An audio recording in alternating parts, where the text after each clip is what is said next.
एक बार एक लड़की रेलवे स्टेशन पर पहुंची और स्टेशन पहुंचकर टिकट काउंटर पर गई और वहां जाकर कहने लगी कि मुझे एक टिकट दे दो। काउंटर पर बैठे व्यक्ति ने उससे पूछा कि आपको कहाँ का टिकट चाहिए? टिकट दे दो, आपको बात समझ नहीं आ रही है, मुझे सिर्फ टिकट दे दो। अब उस व्यक्ति ने सोचा शायद लड़की थोड़ी खिसकी हुई है, इसलिए बार बार एक ही बात कर रही है। अब उसने पूछा, अरे मैडम, आपको जाना कहाँ है? कहाँ का टिकट चाहिए, ये तो बताइए। लड़की ने कहा, अरे मैं तुमसे टिकट मांग रही हूँ, तुम्हें देना है या नहीं? अब काउंटर पर बैठा व्यक्ति चिढ़ गया, उसे गुस्सा आ गया और उसने कहा, मैडम पीछे और भी लोग इंतजार कर रहे हैं लाइन में, आप चुपचाप यहाँ से चली जाइए वरना मैं पुलिस को बुला लूंगा। लड़की को गुस्सा आ गया और वो वहाँ से चली गई। वो प्लेटफॉर्म पर पहुँच गई और वहाँ पर काफी सारे लोग खड़े हुए थे। फिर एकदम से एक ट्रेन आई और वह लड़की उन्हीं लोगों के साथ उस ट्रेन में चढ़ गई। अब दोस्तों, मैं आप सभी से एक प्रश्न पूछती हूँ जिसका जवाब आपको मुझे देना होगा। आप बताइए कि वह लड़की अब कहाँ पर पहुँचेगी? बताइए कि अब वह लड़की कहाँ पहुँचेगी? दोस्तों, आप मुझे ये बताइए, क्या वह लड़की वहाँ पहुँचेगी जहाँ उसे जाना है या जहाँ वो ट्रेन पहुँचाएगी? जी हाँ, सही कहा आपने, वह लड़की वहाँ पहुँचेगी जहाँ वो ट्रेन पहुँचाएगी। दोस्तों, अब आप भी अपने आप से पूछकर देखिए कि आप भी बिना लक्ष्य वाली ट्रेन में सफर तो नहीं कर रहे हैं।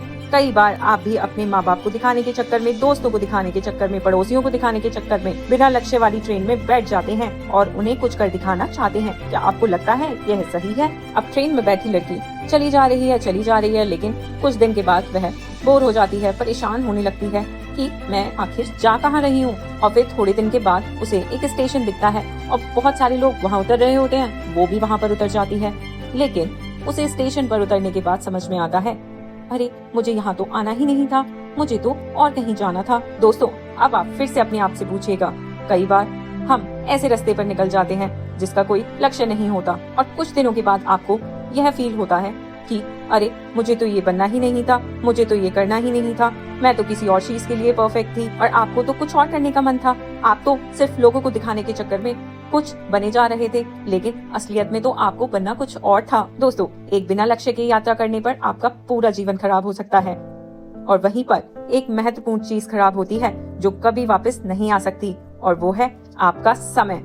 और इसलिए सबसे पहले आप सही जगह का चुनाव करें कि आपको जाना कहाँ है। उसके बाद स्टेशन पर जाकर अपनी सही ट्रेन ढूंढें, क्योंकि वहाँ पर बहुत सारी ट्रेनें होंगी, बहुत सारे लोग होंगे जो कि अलग अलग ट्रेन में चढ़ रहे होंगे, लेकिन आपको अपनी ट्रेन ढूंढनी है जो आपको आपके सही लक्ष्य पर पहुँचाएगी। यदि आप किसी को दिखाने के लिए कोई भी काम कर रहे हो तो आप उसे आज ही छोड़ दो और अपने एक सही लक्ष्य का चुनाव करो जो आपको एक सही यात्रा पर पहुंचाएगा। कई लोग अपने जीवन में बिना लक्ष्य के घूमते रहते हैं, भटकते रहते हैं, परेशान होते रहते हैं और जीवन के अंत में कहते हैं कि मैंने अपने जीवन में कुछ नहीं पाया। क्या आप भी उनमें से एक बनना चाहते हैं या फिर एक सही लक्ष्य का चुनाव करके अपने जीवन को खुशी खुशी प्रसन्नता के साथ जीना चाहते हैं? फैसला आपका है। भीड़ हमेशा उस रास्ते पर चलती है जो रास्ता आसान लगता है, लेकिन इसका मतलब यह नहीं कि भीड़ हमेशा सही रास्ते पर चलती है। अपने रास्ते खुद चुनिए, क्योंकि आपको आपसे बेहतर और कोई नहीं जानता।